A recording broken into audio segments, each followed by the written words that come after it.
Hello guys and welcome back to the ninth video of our graph playlist, and today we will be solving another important problem on Leetcode.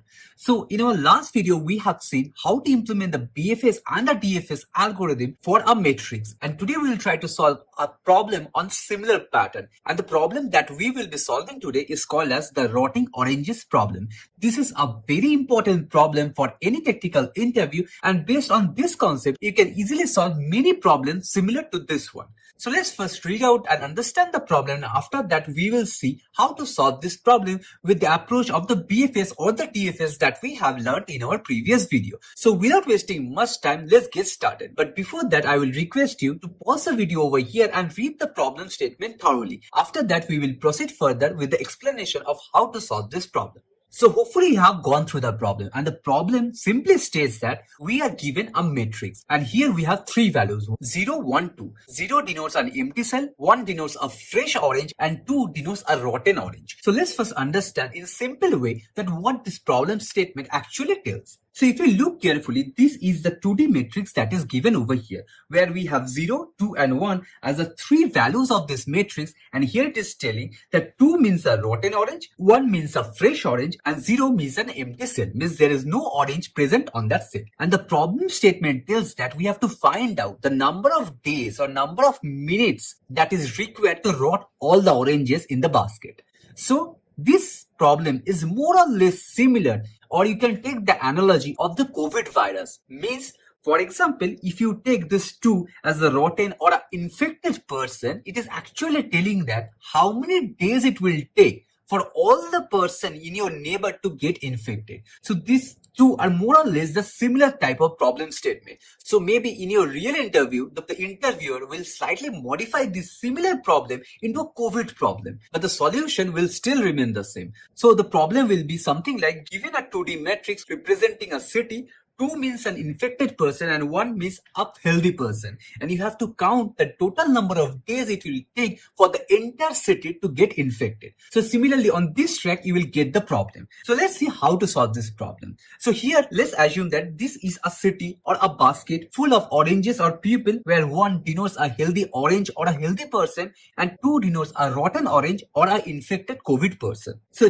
assuming that this is an infected person, we have to calculate the total number of days it will take for the entire city to get infected. So since we are familiar with the COVID virus, we know how the COVID virus spread. So what it does, whenever you are infected, whoever the person surrounding you, means all your neighbors are also get infected in the next day. Similarly, all the neighbors who are beside that neighbor will also get infected on the next day. So here if you see on the first day, for example, this is you and you are infected. So what will happen? Whoever the person who are surrounding you, means your parents, your family member or your neighbor, those guys who are in touch with you or neighboring to you will get infected, or in case of this problem will get rotten on the next day. For example, you are infected on the 0th day. Now on the next minute or on the next day, whoever are neighboring to you, means if you are not already infected, means you are already healthy person, you will also get infected over here. Means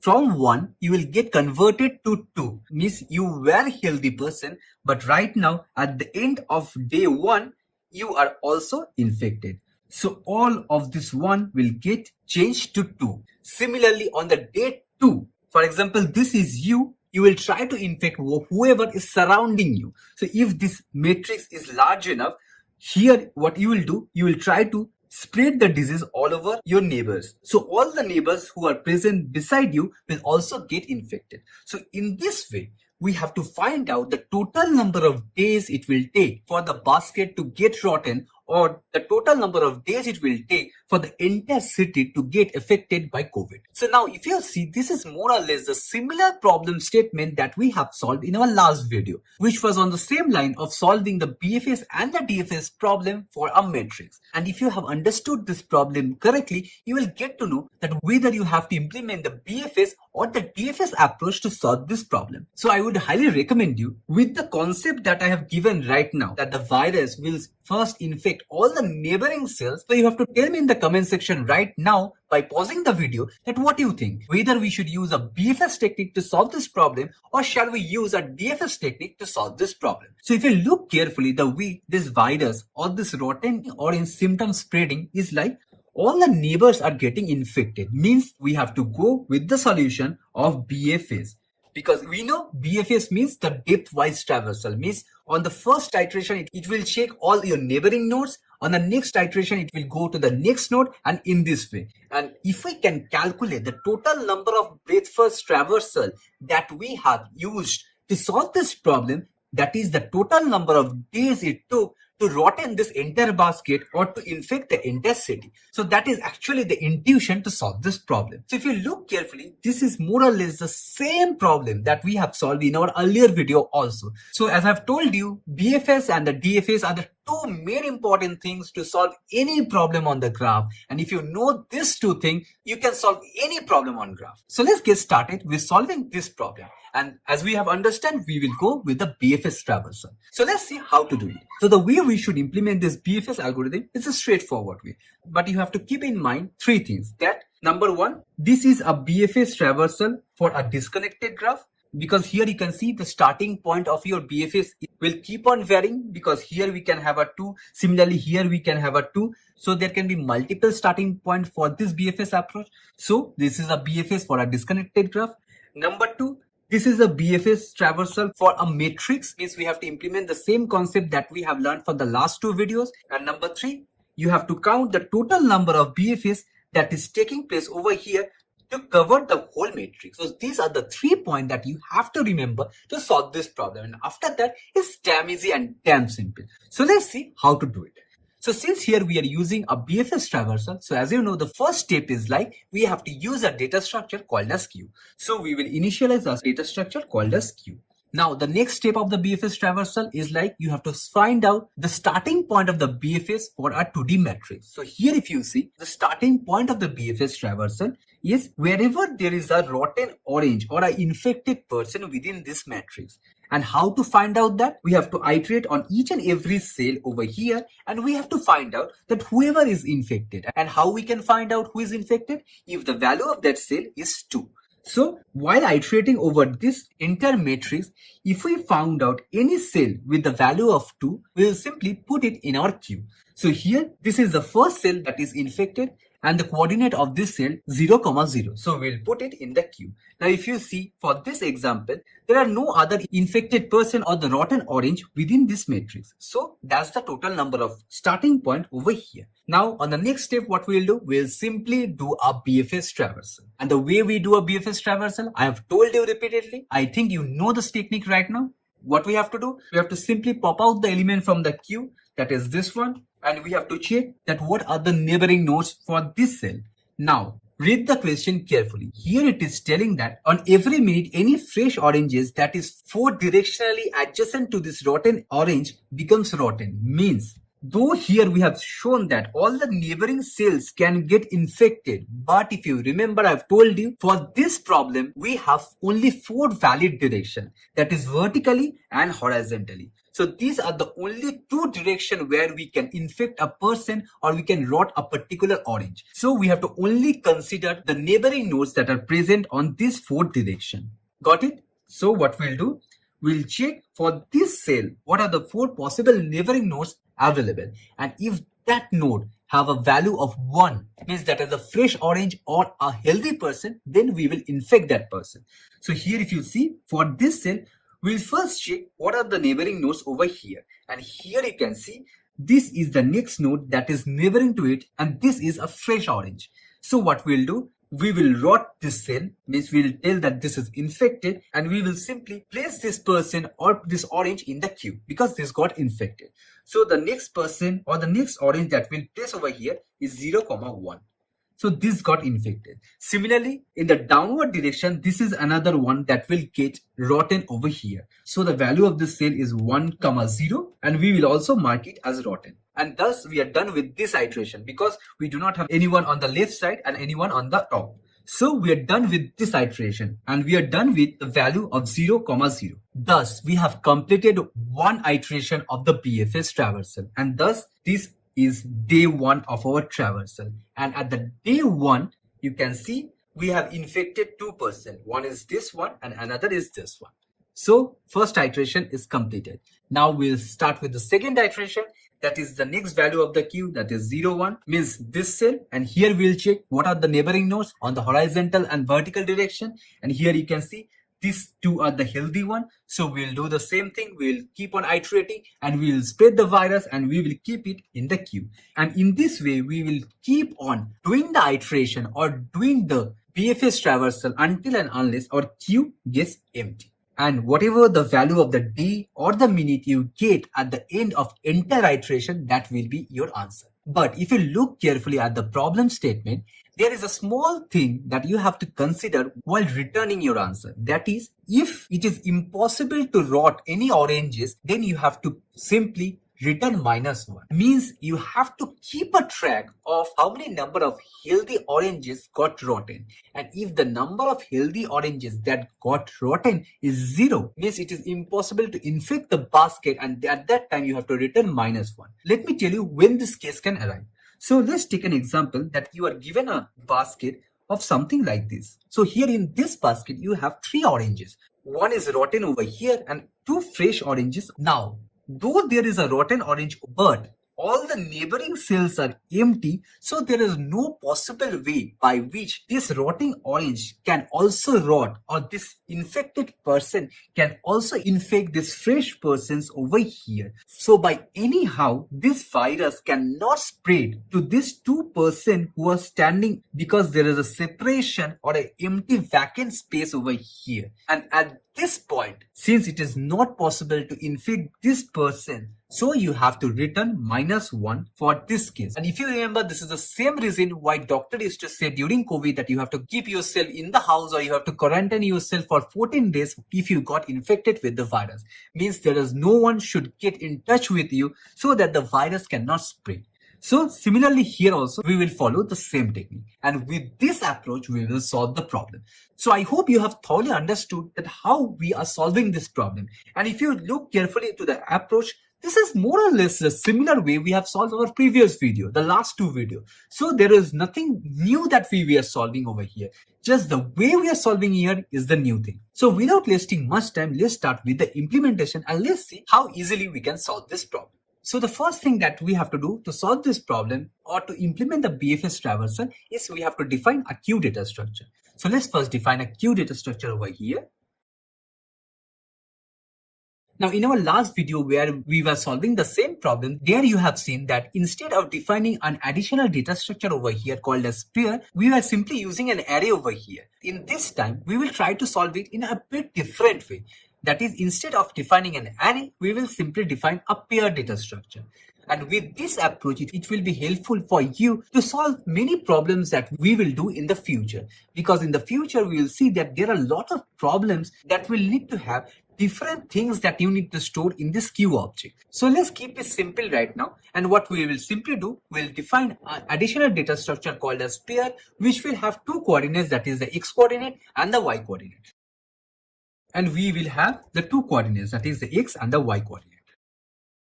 Now, as we have discussed, the next step for the BFS traversal is we have to put the value in the queue. What are the values?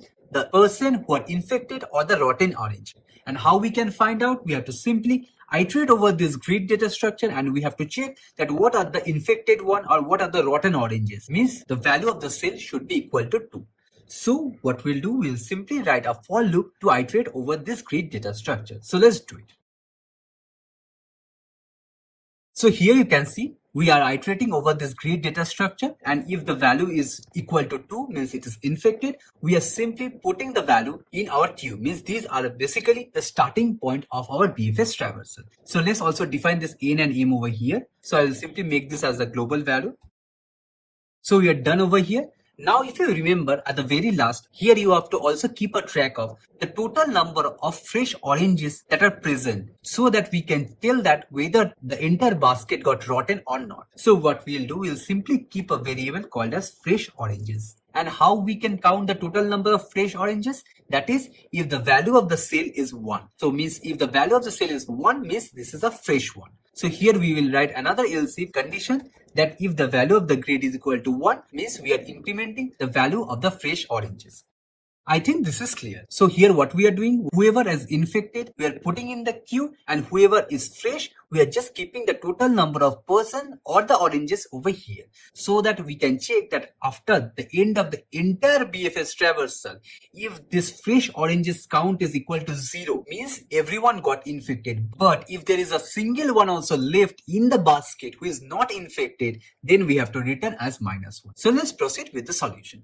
So the first thing that we will do, we will first check a simple thing, that is if the total number of fresh oranges present is greater than 0 or not. Means let's take an example that everyone in the basket is already infected, means all the values are 2 or all the value are 0, means there's no person or no oranges that are fresh to get infected or rotten. Then at that time, why should we do an unnecessary BFS traversal? Rather, what we'll do, we'll simply check that if the total number of fresh oranges over here is equal to 0, means the total number of days it will take to infect is also 0. Means the total number of days or the minutes is 0. So here at that case, we can stop the iteration. But if the value of the fresh oranges is not equal to 0, means there are some fresh oranges in the basket, we need to do the BFS traversal. And the way we do the BFS traversal is simply iterating over the queue data structure. And what we'll do, we'll first check whether the queue is empty or not. And if it is not empty, we will pop out the element from the queue and we will check all the neighboring nodes for that node and we will mark it as visited. So for that, we have to also define an additional data structure, that is a visited data structure. So what we'll do, we'll simply define a data structure called as visited. And here we will start our iteration. I think we have done this solution 1,000 times. I do not think I need to explain line by line the same thing that we are doing over and over here again. So I will just keep on writing it, and if there is any need to explain, I will explain it over there.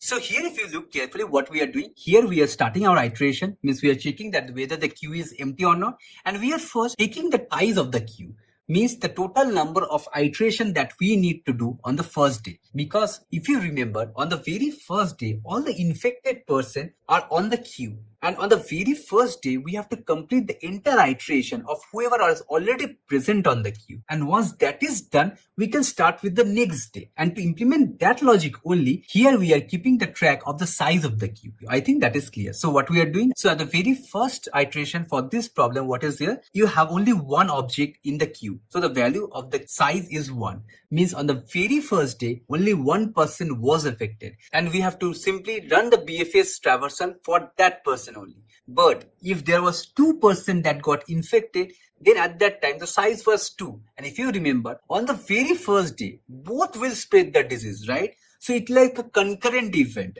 So on the very first day, this guy will also spread the disease. Similarly, if this guy was infected, this would have also infected neighboring nodes on the same day. So to implement that fact, I think this is clear. To implement that fact that both should infect the neighboring nodes on the same day, we are keeping track of the total number of infected person at the very first. So what we are doing, we are simply writing a for loop to do so, and we are popping out the first element from the queue. And as we have discussed in our previous video, what we'll do, we will simply define another direction object that will direct us that which are the neighboring nodes that we have to traverse. And in this case, this is the vertical and the horizontal one that we have to traverse.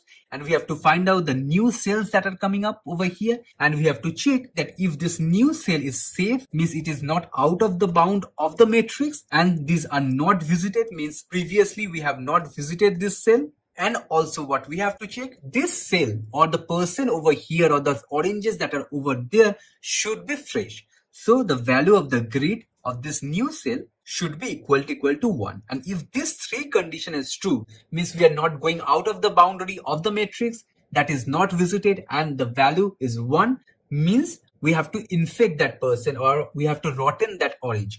So what we'll do, we will simply rot that orange. So we will change the value of that cell from 1 to 2. Means this is now rotten. The new cell is rotten. And we have to put this value in the queue. Also, we have to mark it as visited. Means this cell is already visited, so that you do not go into an infinite iteration. So what we'll do, we will mark it as visited.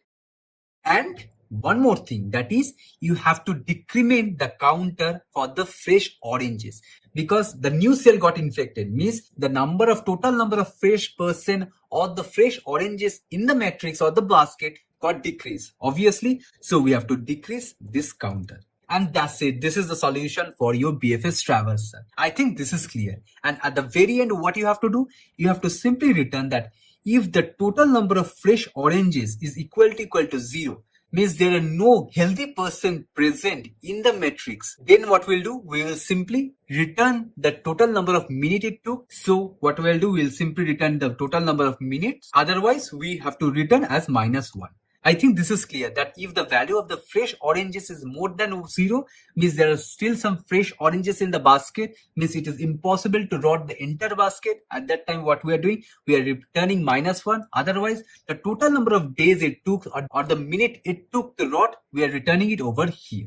But if you look carefully, I have missed one step, and that is updating this minutes over here. Means the total number of times we have run the BFS traversal over here. And that is, from here we can keep a track of this one. And that's it. This is the entire code that is required to solve this problem. Only thing that is pending, we have to define this direction matrix at the very top. And we have to define this if-safe functionality. These are mostly the same thing that we have done in the previous video. You can see all of the problems we are solving right now are on the same pattern. Only thing, conceptually it is different, and you have to just understand that which concept you have to implement at what place. So let's implement the if-safe method over here. And we have to just define the directions matrix. And if you know, in this case, we are only going horizontally and vertically, means these are only the cells that will get infected. Now, how we are getting the cell?